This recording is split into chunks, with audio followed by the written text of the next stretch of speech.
Buenas tardes a todos quienes componen la comunidad educativa de Quillota Educación. Hoy nos reunimos en torno a la realización de nuestro segundo seminario de educación denominado Retroalimentación Efectiva. Dicho título debe ser entendido como una secuencia lógica de profundización devenido de la realización del primer seminario, puesto que los temas trabajados en aquel momento fueron, por una parte, el decreto número 67, que determina desde el presente año nuevas bases para entender y aplicar criterios y procedimientos de evaluación, y por otra parte, la evaluación formativa, entendida como uno de los elementos que mayor relevancia adquiere en el contexto de la implementación del mencionado decreto.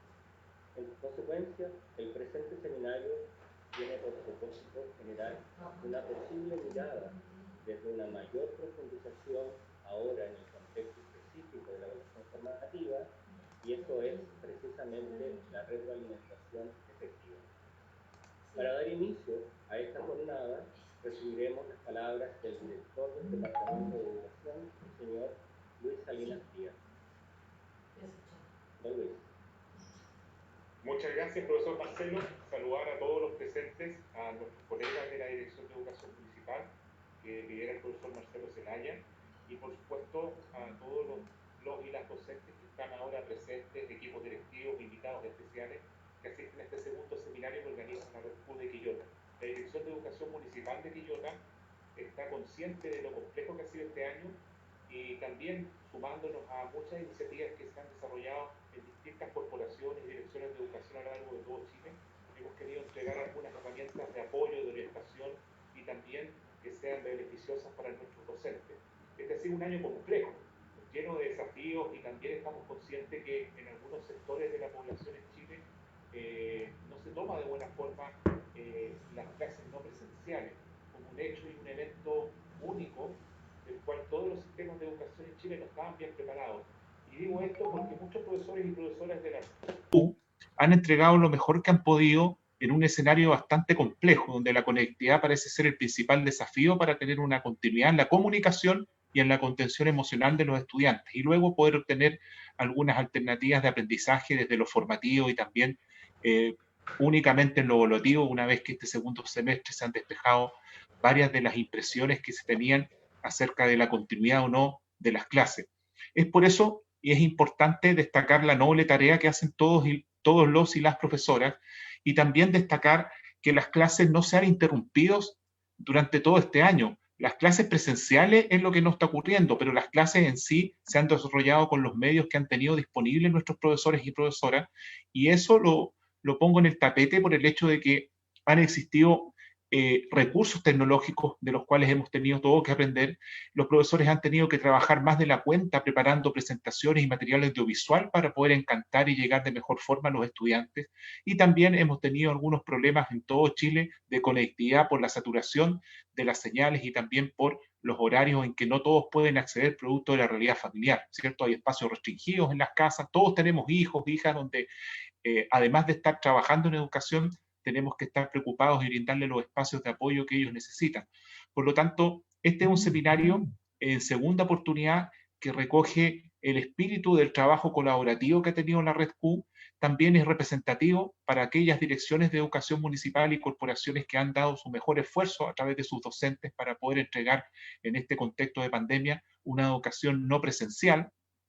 A diferencia de la educación superior, los regímenes escolares no son regímenes que están acostumbrados a trabajar en forma remota. Por lo tanto, este tipo de iniciativa no hace más que sumar a todas las que ya puedan existir y que se han desarrollado durante el año, propias de cada comunidad educativa, y donde los directores, equipos directivos y directoras han sido fundamentales en aquel trabajo. Sin más que decir, les doy una más cordial bienvenida a todos y todas las presentes, y les agradezco una vez más tanto al equipo técnico de la Dirección de Educación como a todos los docentes y las docentes de nuestra Red Q de Quillota, que han dado lo mejor de sí, y esperando que terminen a cuesta de lo que queda del año de la mejor forma posible y con su merecido descanso durante el verano. Muchas gracias a todos. Gracias, profesor Marcelo. Adelante. Gracias a usted, don Luis. Bien. Múltiples son las miradas, enfoques, teorías y autores que nos hablan de evaluación formativa. y la importancia de la retroalimentación en el proceso de evaluación, todas posibles de ser consideradas válidas según el contexto al cual hagan referencia.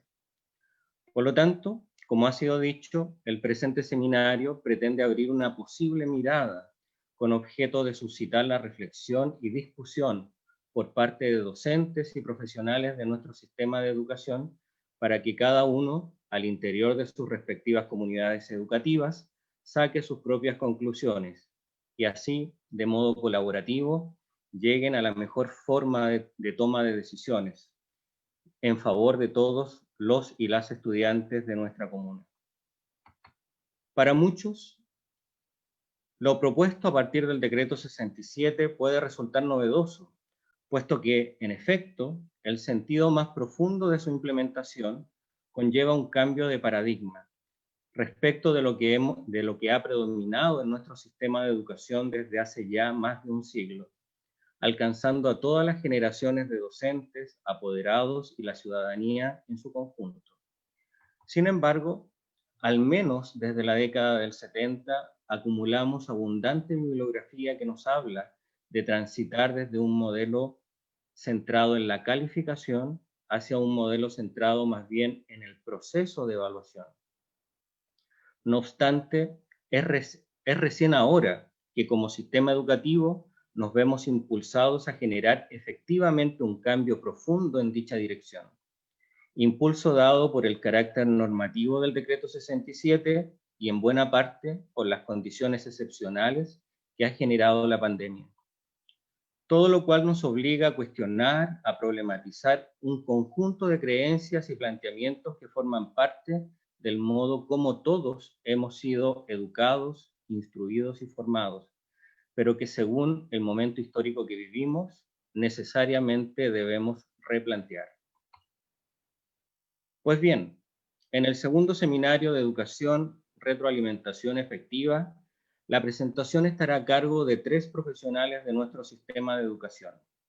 Ellos son Vanessa Alfaro Muñoz, profesora de Educación General Básica, magíster en Educación, mención Evaluación de Aprendizajes, quien es miembro del equipo de UTP del Colegio Deportivo Polivalente Santiago Escutio Rego.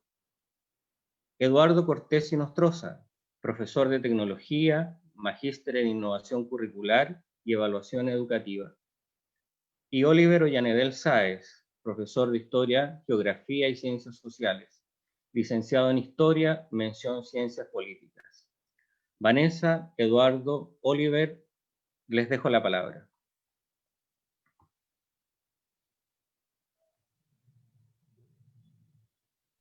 Bien, pues.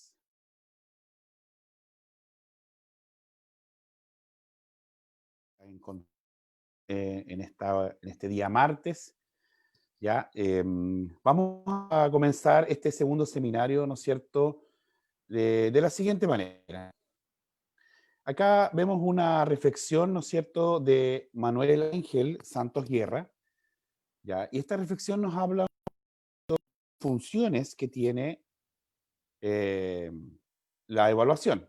Y dice lo siguiente. Dice que las funciones más pobres de la no debieran tener ningún peso en la práctica, como sería clasificar, discriminar, jerarquizar, competir, controlar. En base a esta situación, ¿no es cierto?, vemos lo que significa cada una de ellas. El hecho de discriminar, ¿cierto?, plantea el tema de poner a los alumnos en teoría, discriminar, decirles, ellos son Mateos, este es el grupito del montón, acá está el grupo, ¿no es cierto?, de perros, o bien de darle una jerarquía a los que tengan las evaluaciones más altas, las evaluaciones más bajas, y por lo tanto hace que los que tengan primer lugar estén compitiendo por quién tiene, ¿no es cierto?, las más altas calificaciones. Y por último, controlar. El hecho de decir, ya jóvenes, si no se comportan, voy a tiro a hacer una prueba. O bien voy a decir, jóvenes, es necesario, o que si no se comportan, voy a colocar una nota roja. Obviamente esas prácticas ya debieran, ¿no es cierto?, erradicadas porque a pesar de que la evaluación permite eso, lamentablemente ya no es una práctica que corresponda, ¿no es cierto?, a la labor docente. Bien, la literatura es algo que vamos a ver hoy, ¿no es cierto?, definiciones, conceptos, lo que dice, ¿ya?, los tipos de retroalimentación, los elementos que tiene esta, y por último vamos a ver lo que son las conclusiones. De eso se trata el seminario de hoy. También vamos a ver algunos ejemplos ya para poder guiarnos en lo que pondría siendo una práctica positiva o negativa de una retroalimentación. Bien, pues lo dejo con mi compañero Oliver para que explique lo que es la literatura. Muchas gracias, Eduardo. Muy buenas tardes a todos a quienes nos acompañan en esta retransmisión que hemos estado haciendo a través de Quillota Educación TV, a través de nuestro Facebook, a diferencia del primer seminario que se hizo por medio de YouTube.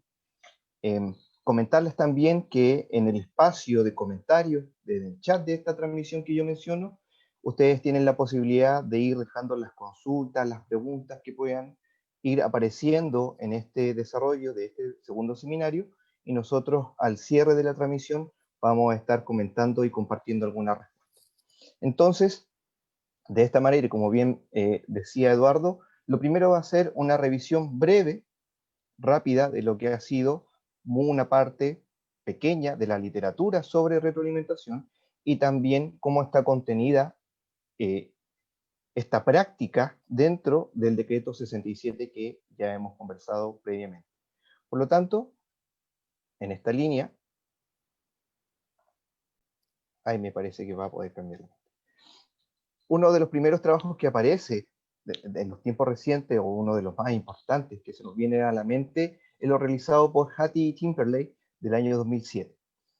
La definición que se hace en este trabajo respecto de la retroalimentación es que se establece la retroalimentación, como aquella información proporcionada por un agente educativo como el profesor, un alumno, un compañero de clases o incluso los padres, en relación a los aspectos del desempeño o comprensión que ha tenido el estudiante, la persona, durante su desarrollo del aprendizaje. ¿Ya? Ese es un primer aspecto a considerar. Además, Hattie y Timperley consideran y definen la retroalimentación en dos aspectos distintos. Primero, una retroalimentación que va a ser pensada para la mejora de los aprendizajes, o sea, para los estudiantes y su educación, y una segunda retroalimentación que va a estar pensada para la mejora de la enseñanza, para la mejora de nuestras propias prácticas pedagógicas como profesores. Y ese es un tema que muy probablemente consideremos y tratemos en otra instancia. Lo que nos convoca el día de hoy, entonces, es la retroalimentación para la mejora de los aprendizajes. Ahora bien, dentro de su trabajo, Hattie y Timperley nos proponen un elemento que vamos a ir repitiendo bastante durante la presentación del día de hoy. Y es que lo que busca la retroalimentación es distinguir la brecha. La brecha va a ser esta diferencia entre un estado específico del desempeño de un estudiante y el ideal que se establece a través de la meta del objetivo de aprendizaje. Como podemos apreciar en la gráfica, la labor del docente busca evidenciar, perdón, ahí se cambió la presentación.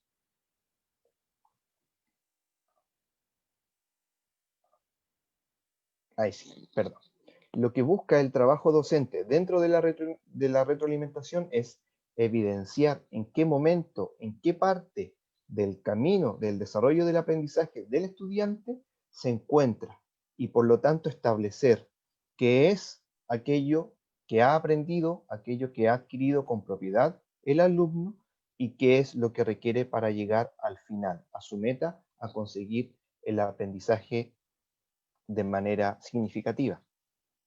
Además de Hattie y Timperley, podemos considerar también lo que propone Margaret Heritage. Ella también ha participado en nuestro país con exposiciones.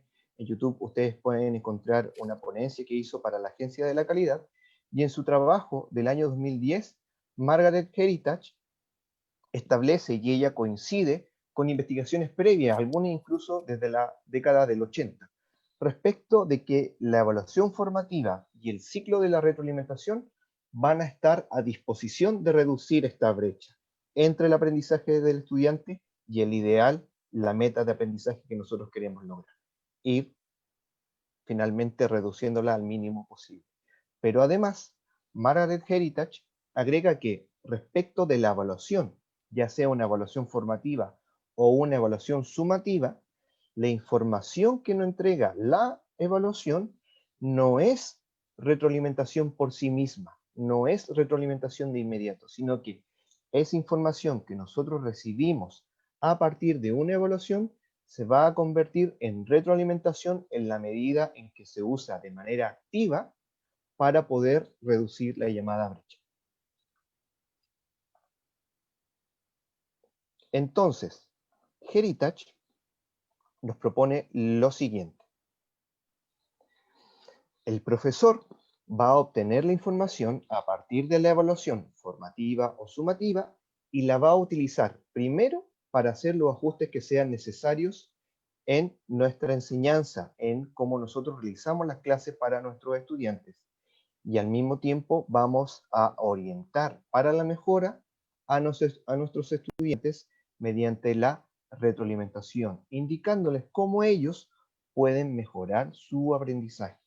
En definitiva, el rol del profesor no se trata de emplear la evaluación formativa o sumativa para promover única y exclusivamente la adquisición de conocimientos, sino que también debe apuntar a orientar a los estudiantes para comprender la meta que se quiere conseguir, para poder asistirlos en el desarrollo de habilidades tanto para su aprendizaje, pero también para la metacognición, para que ellos sean capaces de poder reflexionar sobre su propio aprendizaje y tomar las estrategias necesarias para ir regulándolo de manera autónoma.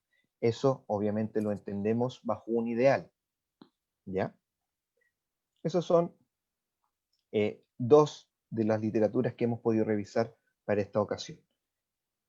Ahora, la retroalimentación no es un elemento reciente, no es un elemento totalmente novedoso, pero sí es novedoso que esté incluido dentro de la normativa vigente en nuestro país. El decreto número 67 del año 2018 considera la retroalimentación en dos artículos, ¿ya? Y aquí lo voy a leer de manera textual. El artículo número 2, en su inciso B, define la evaluación y la define de la siguiente manera. Es un conjunto de acciones lideradas por los profesionales de la educación para que tanto ellos como los alumnos puedan obtener e interpretar la información sobre el aprendizaje, con el objetivo de adoptar decisiones que permitan promover el progreso del aprendizaje y retroalimentar los procesos de enseñanza. Ahí ya aparece el término, el concepto de retroalimentación. Además, en el artículo 18, en el inciso D, se establece que, respecto de las actividades de evaluación que pudieran llevar o no calificación, incluyendo las tareas que se envían para realizar fuera de la jornada escolar, se deberán establecer los lineamientos para confirmar que exista la debida retroalimentación de las mismas, con estrategias para hacer un seguimiento, de la calidad y la pertinencia de estas actividades. Por lo tanto, la normativa ya nos establece una exigencia respecto de que debemos hacer retroalimentación. Ahora, ese documento no nos da mayores luces teóricas o en profundidad respecto de la retroalimentación, y para eso es necesario complementar su aplicación, su puesta en marcha, con una lectura sugerida que es la de las orientaciones para la implementación del decreto 67, el cual es un documento que ha desarrollado y ha emanado desde la unidad de currículum y evaluación. Estas orientaciones, en muy grandes rasgos, consideran 6 puntos que yo quise destacar para poder hacer esta presentación. El primero de ellos es que la retroalimentación debe ser una instancia sistemática para los estudiantes o entre ellos, dejando además un debido tiempo para retroalimentar antes de las evaluaciones sumativas. importante a considerar. Además, como segundo punto, la retroalimentación va a ser una parte fundamental de cada proceso evaluativo, pues permite que los estudiantes cuenten continuamente con información sobre sus procesos, progresos y logros de aprendizaje. Ello le va a permitir al estudiante avanzar, pero además facilita al docente ir adecuando, ir ajustando su enseñanza a partir de una reflexión sobre el impacto que ha tenido el proceso de enseñanza que él lidera junto a sus estudiantes. Un tercer punto de estas orientaciones es que la información, según este documento, más importante que recibe un estudiante durante su proceso de aprendizaje es la retroalimentación, pues esta información es la que nos permitirá ajustar aquello que esté haciendo y así seguir progresando. De esta manera, las calificaciones van a ser el reflejo del final de un proceso de aprendizaje que debe ser desafiante, interesante, retroalimentado. Como cuarto elemento a considerar, debemos establecer una instancia de comunicación. Comunicar acerca de la evidencia que hemos ido recabando, porque así podemos monitorear, acompañar los procesos de enseñanza-aprendizaje, permitiendo la retroalimentación y el ajuste, como ya mencioné previamente. Como quinto elemento, es importante diseñar ciclos de enseñanza que vayan intercalando una evaluación formativa, retroalimentación, antes de desarrollar evaluaciones sumativas, porque de este modo vamos a ir incorporando el monitoreo y el ajuste de la enseñanza de manera sistemática. Ahí se van atando los cabos de este diseño. Finalmente, como último punto, para que podamos comprender y sintamos como profesores que es necesario propiciar y apoyar prácticas formativas dentro del trabajo en el aula o de manera remota, debemos fomentar una visión de la enseñanza que esté centrada en el desarrollo y la profundización de los aprendizajes, de las habilidades, diseñando una amplia gama de experiencias para que los estudiantes puedan desarrollar. Con esta lógica vamos a entender que la retroalimentación no es algo que nos va a quitar tiempo de nuestras clases, sino que va a ser una forma de enseñanza, ya que esta revisión sistemática de las prácticas y de aquello que hemos planificado para realizar nuestras clases va a ser un elemento imprescindible para generar buenos aprendizajes para todos.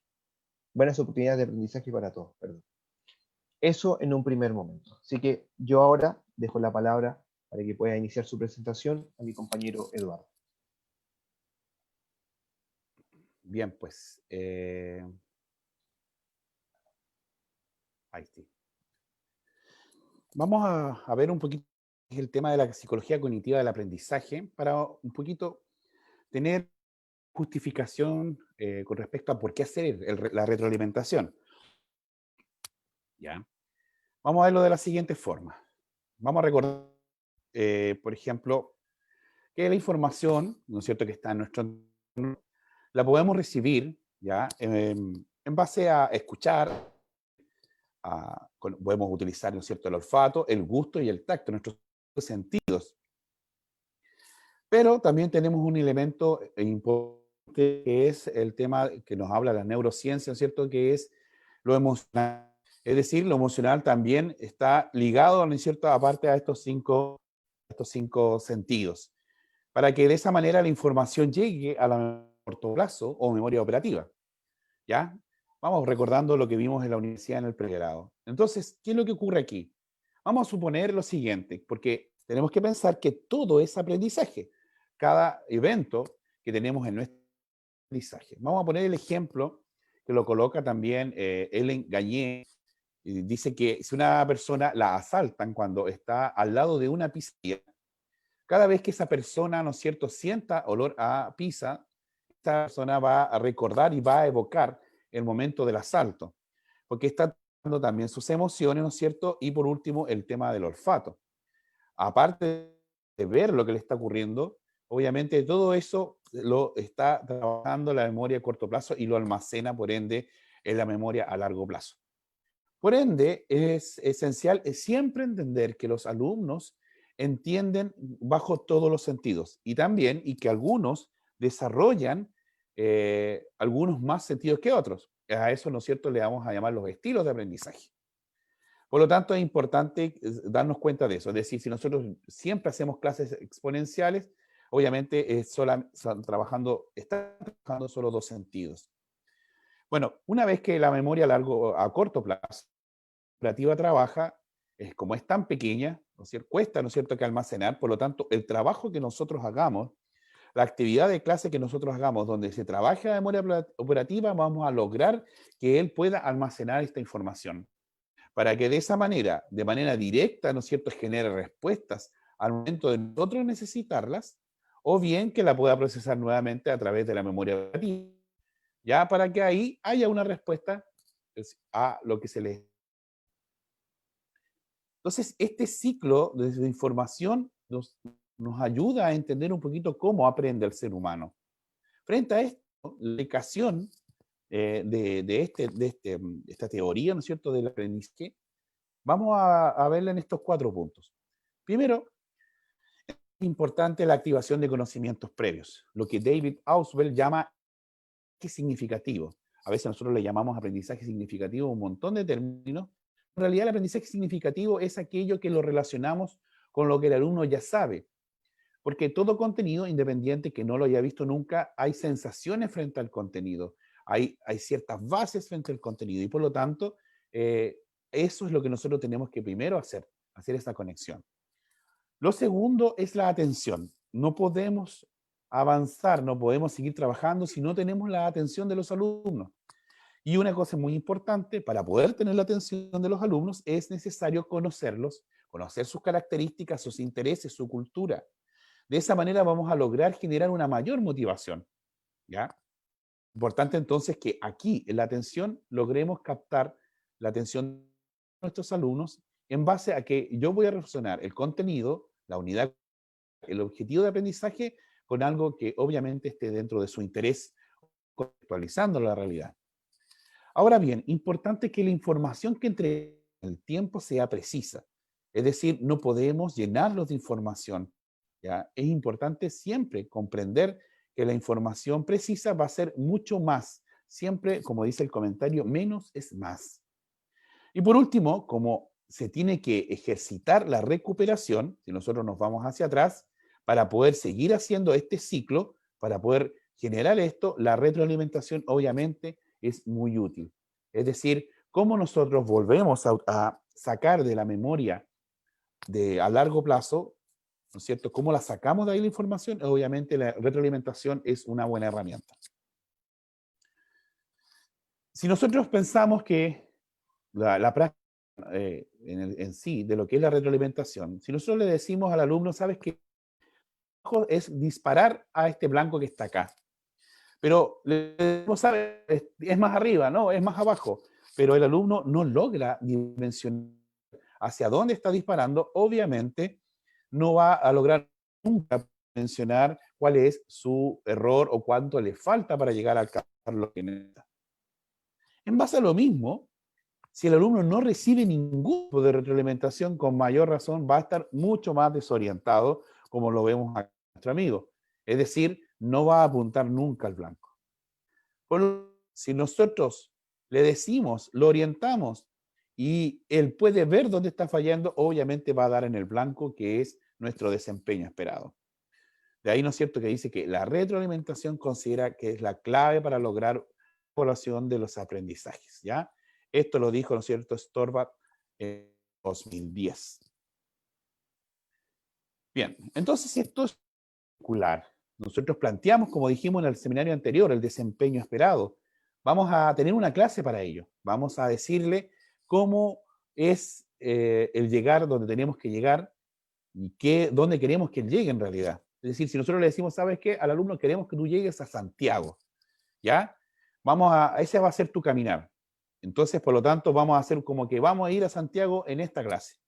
En base a eso, vamos a ir viendo, ¿no es cierto?, dónde está el alumno. Vamos a observar, gracias a nuestras cámaras, ¿no?, omniscientes, y vamos a darnos cuenta que el alumno recién va en Yayay.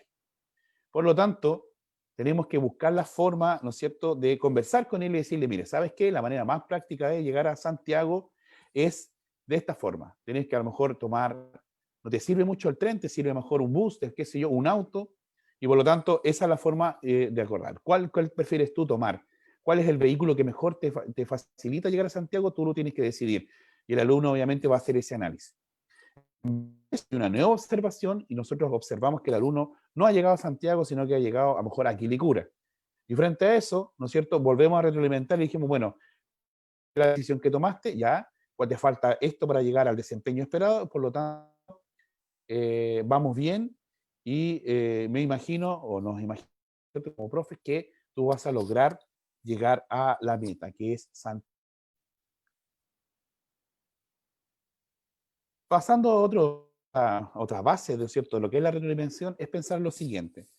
Cuando nosotros cuando nosotros recogemos información, eso es evaluación per se. Es decir, no tiene ninguna calificativo. Cuando nosotros hacemos retroalimentación, ahí recién se podría decir que estamos haciendo evaluación informativa. Es decir, si nosotros tomamos algún pretest o hacemos, ¿no es cierto?, qué sé yo, tickets de salida, cosas por el estilo, pero no hacemos retroalimentación, es decir, nosotros no estamos haciendo evaluación formativa. La evaluación formativa solo se logra cuando yo, al recoger esta información, yo la utilizo para hacer la retroalimentación. Vamos a ver los elementos que tiene lo que es la retroalimentación. ¿Ya? Bien, como decía nuestro colega Hattie Antemperley, ¿ya? Y nos plantea que hay 4 focos de lo que es si está centrada en la tarea, en la actividad, ¿no es cierto?, que yo le planteé o actividad de evaluación formativa, puede que esté centrada en cómo el alumno, ¿no es cierto?, logró obtener esa información, cómo llegó ahí, o hacer que lograra las primeras metas, las metas a corto plazo. Está centrada en la autorregulación, es decir, está centrada en lo que significa cómo nosotros logramos que el alumno por sí solo se dé cuenta de lo que está aprendiendo. En el caso de la autorregulación es lo que nosotros buscamos, la metacognición, que sea lograda por él. Si nosotros logramos que el alumno logre entender por sí solo dónde está el error y cómo avanzar, ya, obviamente sin recalcarle que esto es un error, sino que, como se dice, es el vaso medio lleno, el alumno va a ir trabajando esto que es la autorregulación del aprendizaje. Pero por otro lado, esta persona está basado en calificar a la persona, decirle, ¿sabes qué? Tú has estado un poco flojo, has estado un poco desordenado. Obviamente esa no es la más práctica, ¿ya? También se plantea, ¿no es cierto?, que sea en base a comentarios, ¿ya? Si está bien o está mal, pero generalmente ese bien o mal está basado en la persona, pero hay una evolución con respecto, obviamente, a este último foco. Ya lo vamos a ver más adelante. En el tiempo, es decir, vamos a pensar que lo podemos hacer la retroalimentación de manera inmediata, a lo mejor podemos hacerla diferida, unos días después, o bien muy diferida. Todo esto va a depender no de nosotros mismos, siempre va a depender mucho de lo que es el trabajo en el colegio, es decir, de qué manera el colegio tiene un ritmo, porque obviamente hay actividades extraprogramáticas, se celebran, ¿no es cierto?, las fiestas patrias, el día del alumno, el día del profesor, por lo tanto, no podemos forzar a que la retroalimentación sea inmediata o días después, es decir, no porque sea muy diferida va a significar que sea mala una retroalimentación, pero obviamente mientras más pronto se haga, obviamente va a ser una muy buena retroalimentación. Es decir, tiene que ser lo antes posible, pero no porque no la hagamos lo antes posible va a significar una mala retroalimentación. La información en cantidad, ya que este es otro factor, la cantidad no debe ser mucha, debe ser justa y necesaria. No debemos caer en verborrea, no debemos caer en mucha información al momento de. Y siempre es el alumno el que llegar a la reflexión con lo que yo le estoy planteando desde otra perspectiva. Por lo tanto, la información debe ser justa y necesaria. No debemos caer en tanta palabra. ¿De qué modo lo voy a hacer? Lo voy a hacer de modo oral, de modo escrito o de modo audiovisual, ¿ya? En el caso de esto depende mucho, obviamente, del objetivo de aprendizaje, pero también depende de lo que es la diversidad de alumnos que yo tengo en la sala. A lo mejor hay algunos alumnos que necesitan de que la retroalimentación la haga de manera oral, porque su condición, en lo que es el estilo de aprendizaje, le hace que le sea más fácil trabajar de manera oral. A lo mejor hay otros que le va a ser más fácil de manera escrita. Obviamente yo puedo tomarlos a todos de manera oral, de manera escrita y de manera audiovisual. Significa, eso lo voy a ir viendo según las necesidades, ¿ya? Tanto de lo que es el objetivo de aprendizaje, tanto de los alumnos y también del docente. Bien, con respecto a la audiencia, yo se la puedo hacer el curso entero, yo puedo hacer a lo mejor una estrategia de evaluación formativa, lo que es el semáforo, y ahí yo me doy cuenta que la mayoría de los alumnos me levantó la paleta roja, o bien, si yo lo estoy haciendo por Meet, como estamos en el teletrabajo, yo digo, ya chiquillos, ¿se entendió la materia? Y todos escriban rojo si no se entendió, verde si se entendió, y amarillo si entendí más o menos nomás. Y si veo que el curso entero, o prácticamente el 80%, me levantó la paleta roja o escribió rojo en el Meet. Lamentablemente eso significa que los alumnos no están entendiendo y tengo que volver a explicarlo, pero de otra forma, de otra perspectiva. A lo mejor la audiencia va a ser solamente un grupo pequeño, reducido al grupo de trabajo, al grupo que yo le hice hacer una actividad. O también puede ser directo al alumno, que obviamente sería la más práctica de todas, ¿ya? Siempre, obviamente, el trabajo de manera directa al alumno es muy práctico, pero eso no quita que las otras no sean buenas. Ahora, si yo quiero optimizar los tiempos, ¿no es cierto? Y también el hecho de poder tener mayor cantidad de alumnos para poder hacer esta retroalimentación, yo busco los problemas en común. Y de esa manera también estoy optimizando, ¿no es cierto?, mi agenda como docente. Entonces podemos hacerle al curso, al grupo de trabajo, al alumno o bien a los que tengan problemas en común. ¿Quién evalúa? ¿Quién es el agente evaluador? Esto es muy importante siempre tenerlo presente. ¿Quién es el agente evaluador?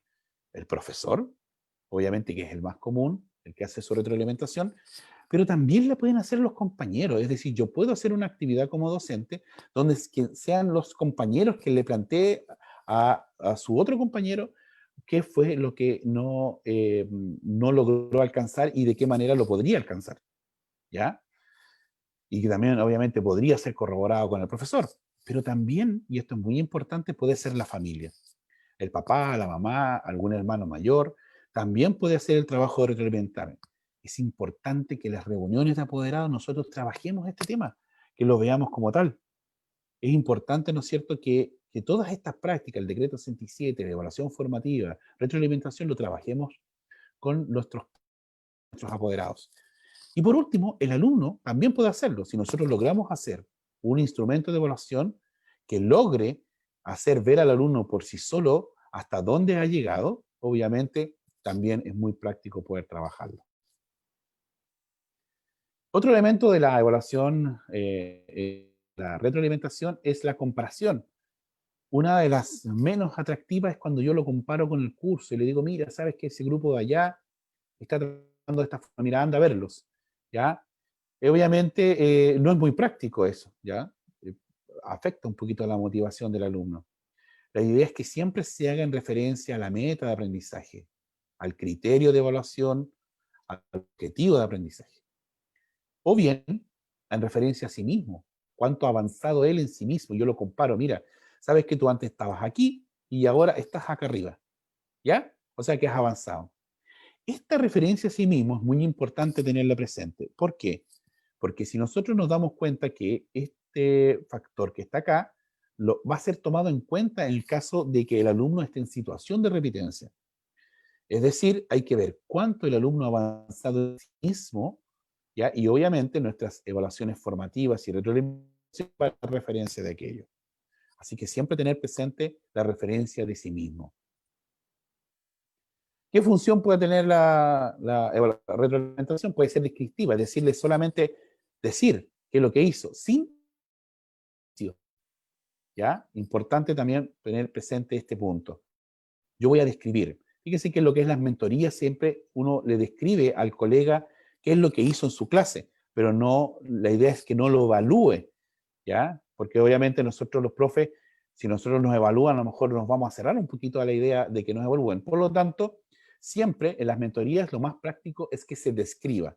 Y pasa lo mismo en la retroalimentación con los alumnos. Describamos lo que ha hecho para que él por sí solo se dé cuenta en qué está bien y en qué está mal.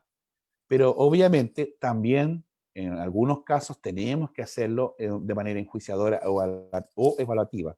Tenemos que plantearle cuando vemos que obviamente no se ha logrado entender o comprender, tenemos que recurrir al tema del bien, está bien, no, esto está mal, no, esto yo creo que habría que arreglarlo. ¿Ya? Bien. Entonces aquí tenemos todos los elementos, el tiempo, el agente, la audiencia, la comparación, la cantidad, el modo, el foco, la función. Todas estas formas que están acá, obviamente yo puedo buscarla mejor, mientras más rápido, el agente, pues da lo mismo que haga la retroalimentación, todas son importantes.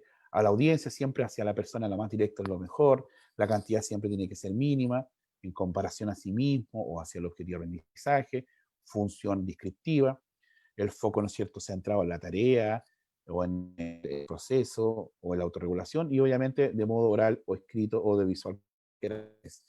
Pero esto es lo que se llama diversidad o diversificar lo que es la retroalimentación. Es decir, no siempre voy a hacer el mismo retroalimentación, la voy a hacer de manera variada. Y puedo utilizar cada uno de estos elementos para armar la retroalimentación de la manera más práctica en el momento en cual yo la voy a utilizar. Vamos con los ejemplos. Aquí vuelvo a participar también. El primer ejemplo que está presente dice lo siguiente.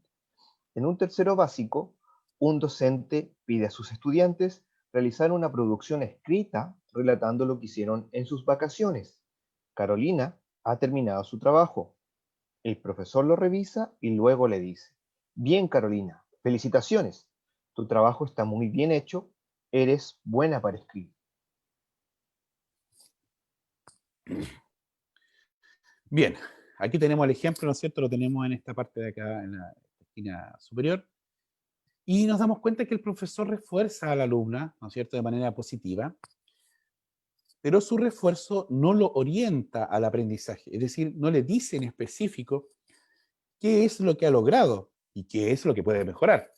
Entonces es importante que se enfoquen siempre en el desempeño y no en la... Acá le dice, bien Carolina, felicitaciones por tu trabajo, está bien hecho, eres buena para escribir, es decir, le está dando una calificación, aunque sea positiva, pero está calificando a su desempeño.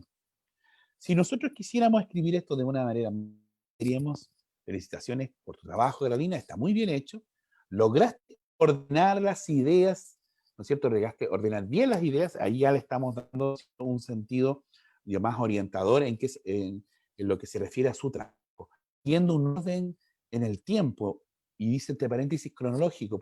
Obviamente, yo tengo que hablar acorde, y lo vamos a ver en otro ejemplo más adelante, acorde a la edad del niño.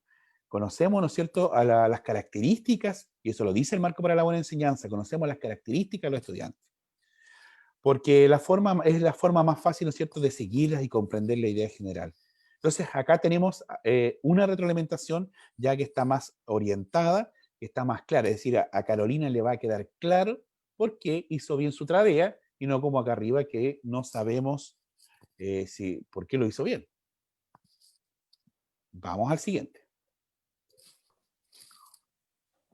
El siguiente ejemplo dice, un profesor, trabajando en la producción de la escritura, le ha pedido a sus estudiantes que creen una historia con inicio, desarrollo y cierre, a partir de una imagen. El profesor, luego de revisar la tarea, entrega la siguiente corrección al alumno.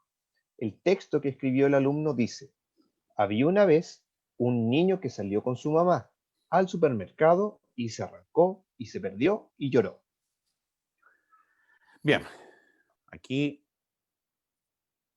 nosotros tenemos el texto nuevamente, nos damos cuenta, voy a mejor ir atrás, voy a interpretar lo que el profesor quiso decir. Aquí está el desarrollo, ¿no es cierto? Acá está el inicio, ¿ya? Y el profesor viene y hace tickets, ¿ya? Y coloca una nota, que obviamente para nada es práctico en lo que es una retroalimentación. Y coloco una duda que también podemos interpretar, que es que le faltó el cierre o fin de la historia. En base a eso, ¿no es cierto? Acá de nuevo tenemos el ejemplo acá arriba. Este ejemplo lo podemos hacer de otra manera. Entregar el profe, como dice aquí, entrega una nota, nos da una información específica de lo que le permite al estudiante saber qué hizo bien y qué hizo mal. Entonces el docente podría incluir en su corrección esto, lo que permite al estudiante ver qué logró y qué no. Por ejemplo, aquí dice, vi una vez un niño que salió con su mamá al supermercado desde el inicio y al final el desarrollo dice, se arrancó y se perdió, este es el desarrollo, pero obviamente como no está, aquí yo no le estoy dando, oye, te faltó el fin. Podrías terminar diciendo finalmente el niño, ¿ya? Y ahí estaría, ¿no es cierto?, el desarrollo que le faltó, el cierre final. Por último, y esto es muy importante que siempre tengamos presente, en la retroalimentación nosotros podemos colocar otros factores, ¿ya? Pero en la retroalimentación, que es parte de la evaluación formativa, pero nunca es la sumativa. Es decir, nosotros no podríamos calificar algo que no hemos pedido. Por lo tanto, aquí dice, recuerda revisar siempre la ortografía. Había, ¿no es cierto?, que le faltó la H al niño, lo escribió con BV, ¿ya? Había, niño, mamá, perdió, lloró, y acá le introduce, ¿no es cierto?, dice, estas llevan tilde. Entonces, claro, yo puedo agregar un poco de información con respecto a ese tema para que el alumno vaya asimilándolo. Pero si no está dentro de mis objetivos de aprendizaje, en la evaluación sumativa yo no puedo hacer esto. Es decir, si yo tengo una prueba de historia, por ejemplo, y yo agrego ortografía y no está dentro del objetivo de aprendizaje, yo no lo podría evaluar. Muy importante ese tema.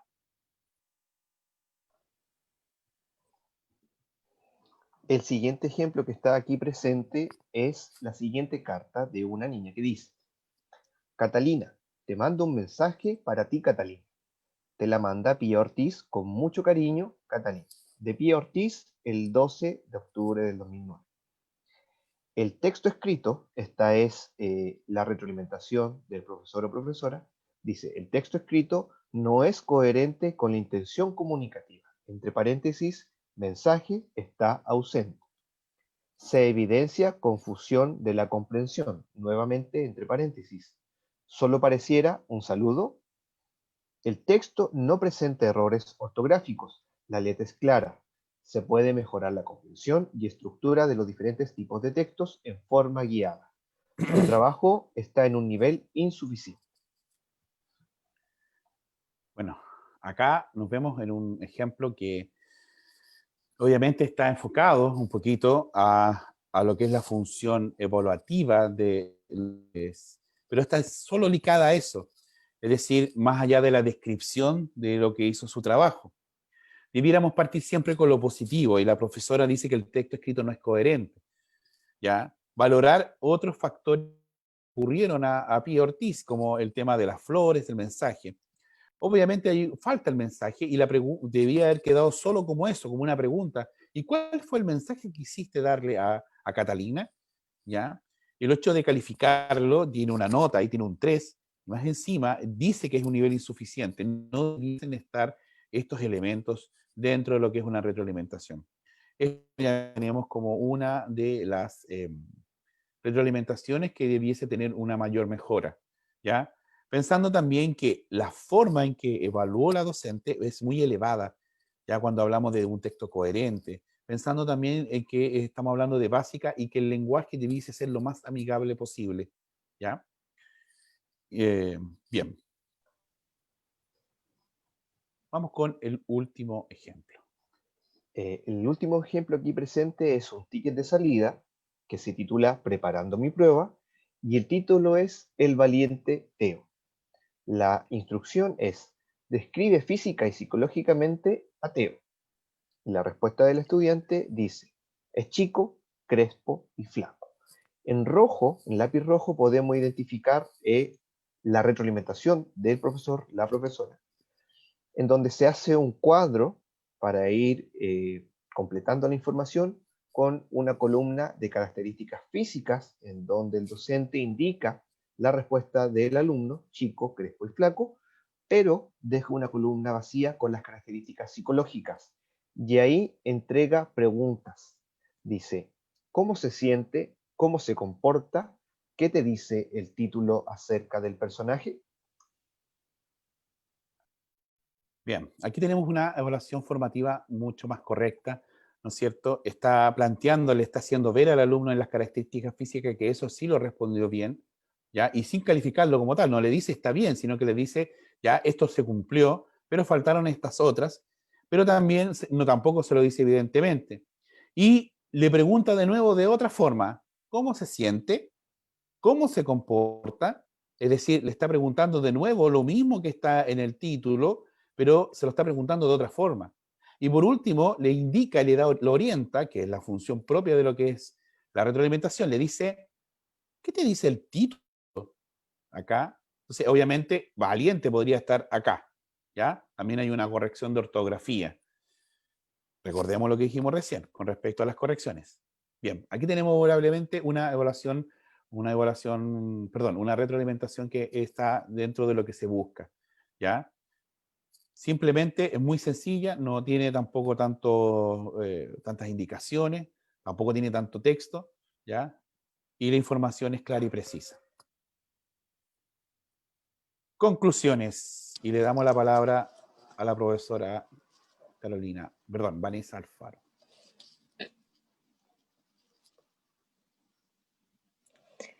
Estimados, buenas tardes. Para modo ya de sintetizar todo lo que hemos estado viendo hoy día, todo lo que hemos estado aprendiendo sobre retroalimentación, es importante entonces que nosotros seamos capaces, para hacer esta retroalimentación, comunicar el desempeño que nosotros esperamos del estudiante, con la finalidad siempre de que seamos capaces de influir en el estudiante y lograr este cambio, obviamente, de este error que se le está presentando o esta limitancia que no lo deja llegar obviamente, al objetivo que nosotros le planteamos, y hacer que el estudiante entienda, que el estudiante diga, ah, tal como le dice el mono, ya entendí, y se produzca un cambio en su aprendizaje. Y solo ahí, solo en ese momento que nosotros podemos ver un cambio, entonces podemos determinar que esa retroalimentación sí fue efectiva. De lo contrario, solamente nos quedaríamos en la etapa de la retroalimentación. Y la finalidad de nosotros es lograr este cambio en el estudiante, que se logre el aprendizaje para que alcance el objetivo de aprendizaje que nosotros le hemos propuesto. Eduardo, y es por esto mismo que volvemos a hablar de los 4 niveles con respecto a la retroalimentación. Entonces, el primer nivel, el más básico, como lo dijo Eduardo, tiene que ver con el que esté centrado en la tarea de cómo lo hizo, si lo hizo bien o mal. Después tiene que ver con un tema del proceso, de cómo va, cómo lo ha ido haciendo, cómo lo está mejorando, si tiene dificultades o no. Pero después estamos en un tercer nivel, que es uno de los que ya para alcanzar el nivel más alto, es de la autorregulación. Y el tema de la autorregulación es el tema de esta reflexión que decía Eduardo, este tema de la metacognición, de cómo lo hago yo, qué bueno, cómo lo debería hacer, cuáles son mis debilidades, cuáles son mis fortalezas, cuáles son las metas que debería alcanzar para lograr el objetivo. Y finalmente, un cuarto nivel está centrado en los comentarios. Y los comentarios tienen que ver con cómo nosotros lo hacemos. Eduardo, por favor, para avanzar ya en el cuarto nivel. Y lo que nosotros recomendamos principalmente tiene que ver con siempre nosotros centrarnos en lo mejor que pueda hacer el estudiante. Siempre súper bien, por ejemplo, la evaluación que mostró recién Eduardo de PIA, de la carta, en vez de decirle que fue insuficiente, decirle rescatar que Pía puso imágenes, que Pía puso dibujos, o sea, súper bien, muy bien la creatividad ahí, Pía, fuiste más allá, quisiste darle una emoción, una emotividad en la carta, ¿cierto? Pero a lo mejor esa no era la finalidad de la carta, la finalidad era escribirla y obviamente tener un emisor, un receptor, ¿cierto? Un remitente, y finalmente tener un cuerpo en la carta. Y como eso no estaba ocurriendo por lo visto en la carta, entonces ahora nosotros podemos, si queremos centrarnos y llegar al nivel más alto, centrarnos en el comentario y decirle en qué está cometiendo las dificultades el estudiante, cuáles fueron los errores presentes que les faltan para alcanzar el objetivo que ustedes le plantearon. Y frente a eso, por eso lo cerramos con un signo de pregunta, ¿cómo mejorarlo? Darle ideas a ese estudiante o cómo poder mejorarlo, qué es lo que necesita, dónde puede sacar información, porque muchas veces nosotros le podemos decir en qué se está equivocando, pero no tienen idea dónde más pueden acudir para poder aprender más y mejorar o alcanzar el nivel de la autorregulación, ¿cierto? Entonces, dale, Eduardo. Entonces, frente a esto, también se plantea cuándo, cómo y quién debería hacer esta retroalimentación. Entonces, siempre lo ideal es que la hagamos antes de una sumativa. O sea, no tiene sentido, por eso también es oportuna, no tiene sentido que nosotros hagamos la retroalimentación después de que ya está la calificación puesta. Porque en el fondo no le dimos nunca la oportunidad al estudiante de poder equivocarse. Por eso es tan importante la formativa. Por eso es importante que sea oportuna, que la formativa venga acompañada de la retroalimentación.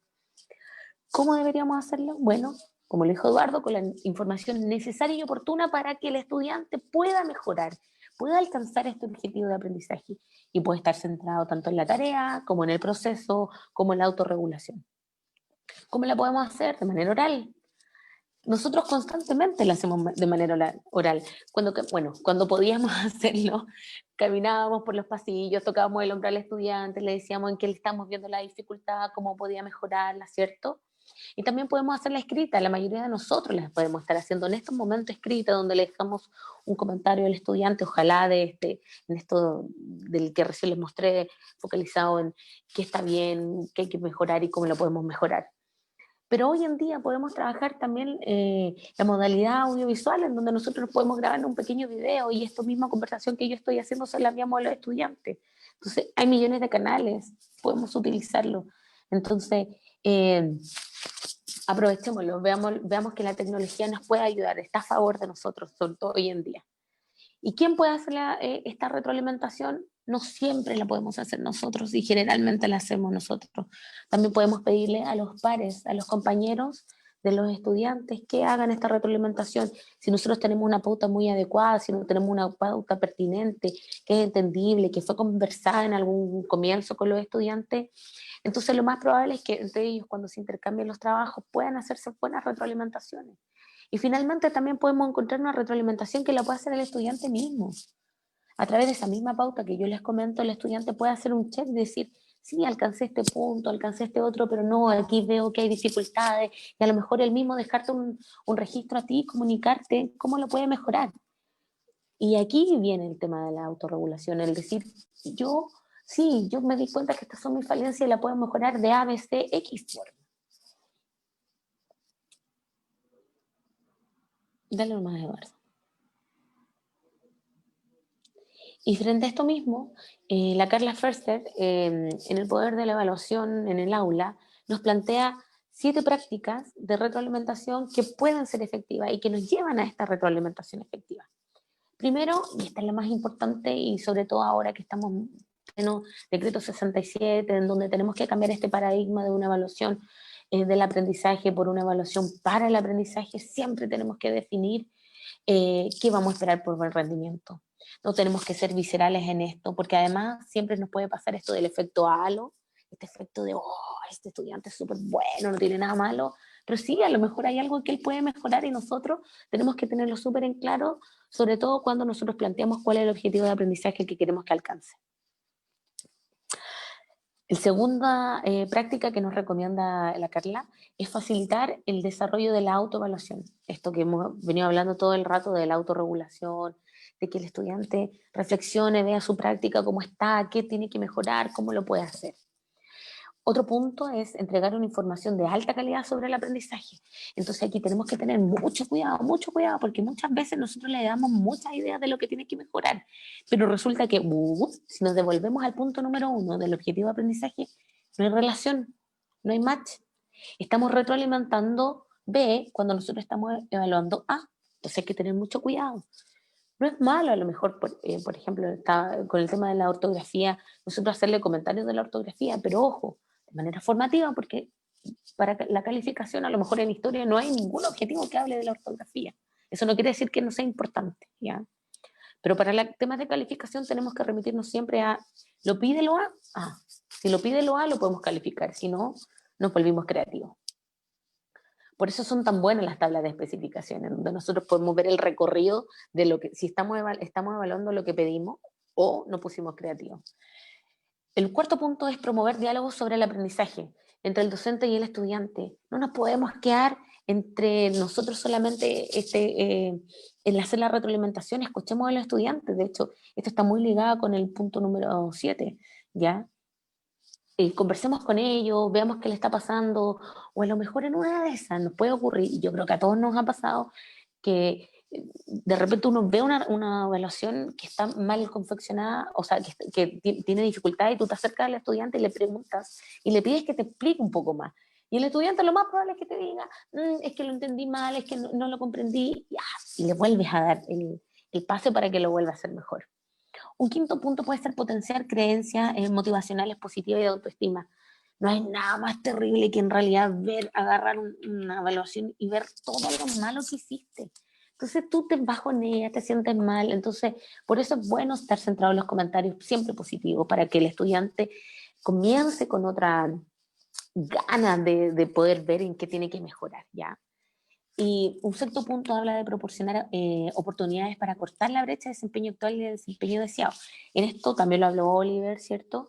En que en el fondo es nosotros decirle cuáles son las oportunidades que va a tener para que desde donde se encuentra hasta lo que nosotros queremos lograr.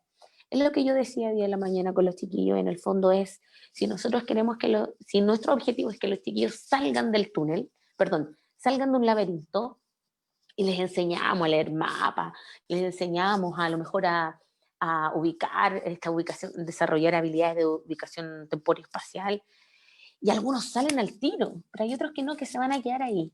Entonces ahí es necesaria esta retroalimentación, ahí es necesario decirle, mira, a mí mi finalidad es que tú salgas del laberinto. Eh, si le va a costar más o le va a costar menos, da lo mismo, porque a mí mi objetivo siempre es que salga del laberinto. Entonces, si te tengo que retroalimentar más, si necesitas más apoyo para que cuando llegue el día que te dejes solo frente al laberinto tú puedas salir, entonces te tengo que dar todas estas herramientas para que llegues al final de salga de este laberinto, ¿cierto? Y finalmente, este punto que les acabo de decir que está ligado con el 4, siempre solicitar a los estudiantes información sobre las dificultades, o sea, para entregar retroalimentaciones, ya sea porque nos van a decir que les salen mucho más fáciles, no las comprende más cuando tú hablas con él, o si bien te dice, mira, yo entiendo mucho más cuando tú me la mandas escrita, o si me mandas un video, o también un tema de enseñanza, ¿sabes qué? De verdad, profesor, tú cuando lo enseñaste yo no lo entendí muy bien, a lo mejor tú deberías utilizar más, no sé, otro formato audiovisual, qué sé yo. Si al final acá todos tenemos que aprender. La finalidad es que el estudiante aprenda. Y si nosotros tenemos que modificar nuestra práctica de enseñanza, bienvenido sea. No somos dioses. Entonces, podemos intentarlo. Siempre podemos mejorar. Siempre todo es perceptible, perfectible. Siempre, no solamente el estudiante, nosotros también. Eduardo. Y es por eso mismo que nos puede sonar millones de veces muy complicado esto y requerir mucho tiempo al inicio, ¿cierto? Pero como sabemos, la práctica hace al maestro un buen maestro. Nada más que agradecer, colegas. Fue un gusto participar hoy día. Esperamos que les haya servido de mucha ayuda esto, la evaluación, sobre todo hoy en día que está dentro del decreto, que lo tenemos que hacer, que genera un cambio de paradigma. Nos puede sonar como muy abismante, mucha información, pero a la larga, créanlo, lo van a agradecer nuestros estudiantes. Esa es la finalidad, que ellos aprendan y nosotros también aprender en el camino para mejorar nuestra práctica. No es solamente por una evaluación docente que nosotros deberíamos mejorar, sino que porque esto es lo que nosotros elegimos, esto es lo que nos gusta. Es la pasión, se lleva adentro. Muchas gracias a todos y viene la ronda de preguntas. Sí, muchas gracias, Vanessa. Bueno, ahí Ya. Eduardo dejó el en la diapositiva indicando que esta es la instancia para preguntas. Hemos invitado para que vayan comunicando, escribiendo por medio del chat las consultas que hayan ido surgiendo. Ya hay una consulta de parte de la profesora Pilar Jorquera y ella nos indica consulta. Para las preguntas de desarrollo en una evaluación sumativa, ¿debiese existir una rúbrica para revisar cada una de las preguntas de este tipo? ¿Contesto yo? Dale, ¿Contesta Eduardo? dale, Vane, sí. Ya. Dependiendo. Si las mal denominadas preguntas de desarrollo se llaman preguntas abiertas, ¿ya? Y si son abiertas, extensas, ahí podría entrar la rúbrica. Si son abiertas, cerradas, que son muy cortas, no necesariamente. Pero si nos estamos refiriendo a las extensas, sí, es necesaria una rúbrica. Saber qué tú vas a esperar como docente para que alcance el objetivo, seguro el indicador de logro con esa pregunta. Entonces, tú tienes que tenerla antes, no puede ser visceral, no puede nacer de nuestra guata el qué vamos a considerar que esté correcto. De antemano tú lo tienes que saber y ojalá cuando tú hagas este reactivo abierto, extenso, poner dentro del reactivo lo que tú más o menos esperas. Por ejemplo, si es entregar fundamentos de algo, fundamenta el por qué tú consideras que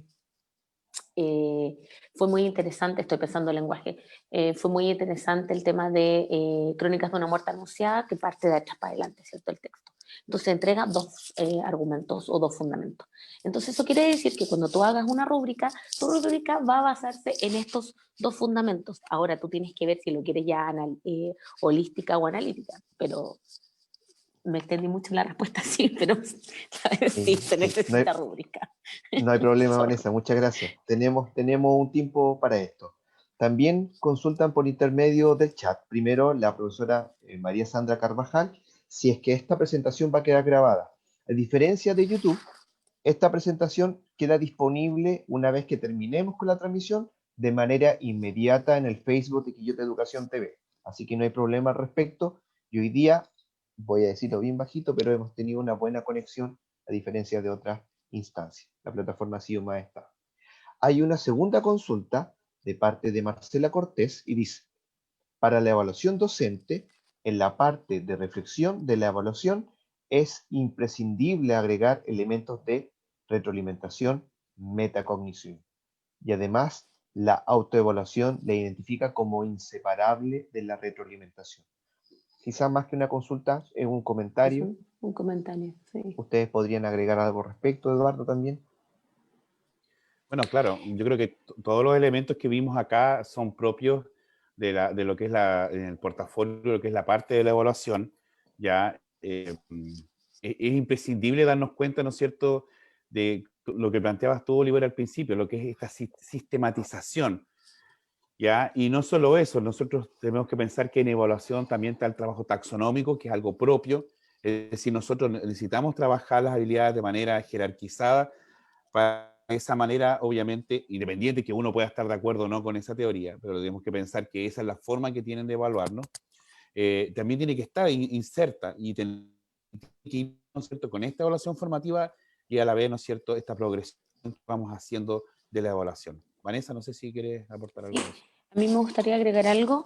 Sí, efectivamente, en el tema del análisis de la evaluación, en la evaluación docente, es importante que nosotros cuando hagamos el análisis siempre pensemos en algo multifactorial. Ya no nos podemos quedar con que solamente a lo mejor la dificultad se presentó en el aprendizaje del estudiante, sino que también puede haber ocurrido por algún error típico que se genera en el tema de la enseñanza, o también errores propios de la asignatura que ocurren, ¿ya? Porque todas las asignaturas tienen como patrones de errores. Nosotros generalmente nos pasa que decimos, vamos a enseñar esto y aquí generalmente va a haber un error. Por ejemplo, en matemáticas me imagino el tema de los signos. ¿Ya? En historia también hay otros que yo siempre nombro el mismo, el presentismo, y en el fondo el juzgar el pasado desde mi presente. ¿Ya? Entonces, es bueno que en evaluación docente, cuando analicemos el instrumento, cuando analicemos los resultados, pensemos en algo multifactorial más que tan solo un foco. Eso. Muchas gracias a ambos. Bueno, hay un cierto desfase entre que nosotros nos comunicamos, y esto aparece en la transmisión, dejar un tiempo, un lapsus para que alguien pueda generar otra consulta.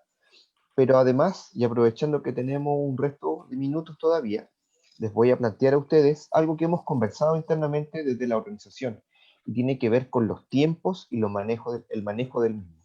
Porque, por ejemplo, si nosotros pensáramos, y aquí estoy oficiando un poco de palo blanco, si pensáramos en una asignatura que tiene clases una vez a la semana, 2 horas pedagógicas, esa clase tiene el desafío de, en un contexto previo a la implementación del decreto, de tener que poner una calificación mensual. Por lo tanto, es poco el espacio para dedicarse a la retroalimentación, para dejar un tiempo a ello, entendiendo que al menos una vez al mes habría que tratar de evaluar sumativamente. Como el decreto 67, y ahí le hago la consulta a ustedes, como el decreto 67, con las modificaciones que ha entregado, con este margen de acción que nos ha entregado a los docentes, permite que haya tiempo finalmente para la retroalimentación. Perdón, Oliver, yo tuve un poco de interferencia y escuché la mitad, llegué hasta el final de la pregunta. Sí, ¿Ya? tranquila. Mira, en palabras breves, entendiendo que el decreto 67 nos da un margen de acción un poco más amplio, por ejemplo, referente a las calificaciones, cómo ese margen de acción eh, tiene coherencia con este tiempo, con este espacio necesario para la retroalimentación. Pensando, por ejemplo, que ya no tenemos que poner nota todos los meses, no necesariamente. El margen de acción creo yo que se va a generar siempre y cuando nosotros podamos hacer una planificación central en la evaluación. Por lo tanto, lo que yo recomiendo es cuando nosotros planifiquemos el inicio de nuestra unidad, ojalá tener también inmediatamente en paralelo el construir el instrumento de evaluación, porque este es el que te va a guiar un poco en el fondo hacia dónde esta brecha del actual a lo alcanzado, o sea, dónde qué es lo que tú esperas que el estudiante logre. Entonces, una vez que tú tienes el instrumento, puedes ir constantemente retroalimentando con respecto a eso que tú quieres que llegue, ¿ya? Entonces, el margen de acción, ese margen va a estar dado con respecto a cuán bien planificado nosotros tenemos antes. Ahora, a lo mejor decirlo es muy fácil, tengo que ser honesta, pero vuelvo a repetir, la práctica hace el maestro. Yo de a poco he ido soltando, voy a decirlo así, la mano con respecto a cómo construir un instrumento y qué es lo que esperar para evaluar y no morir en el intento, es a través solo de la práctica, porque cada vez se te hace más fácil y de hecho yo con los colegas trato de ayudarlos mucho en las rúbricas, porque las rúbricas son súper fáciles de modificar y puedes sacar un aspecto y te puede servir para otro, entonces son reutilizables, reciclables y eso. No sé si pude responder tu pregunta. Sí, sí, perfecto. Muchas gracias. Eduardo, si quisieras complementar, por mientras en Facebook no apareció ninguna otra consulta. Bien, le damos el pase de cierre a nuestro coordinador del área de gestión técnico-pedagógica, don Marcelo Zelaya. Marcelo. Bien, gracias Eduardo. De este modo cerramos el segundo seminario de educación, retroalimentación efectiva. Agradecemos muy sinceramente a Vanessa, a Eduardo, a Oliver por el valioso trabajo que nos han expuesto en esta tarde. Esperamos que genere reflexión al interior de nuestro sistema de educación. En nombre del Departamento de Educación de Quillota y en particular del equipo de gestión pedagógica, les agradecemos por participar de esta instancia, que es sin duda un espacio de todos dentro de la comuna de Quillota. Muchas gracias, nos vemos en la próxima. Chao, chao, muchas gracias. Un gusto.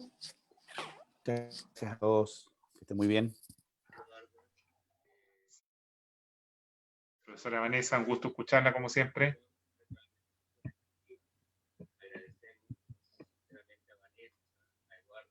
Muchas gracias. Estamos fuera ya, me parece.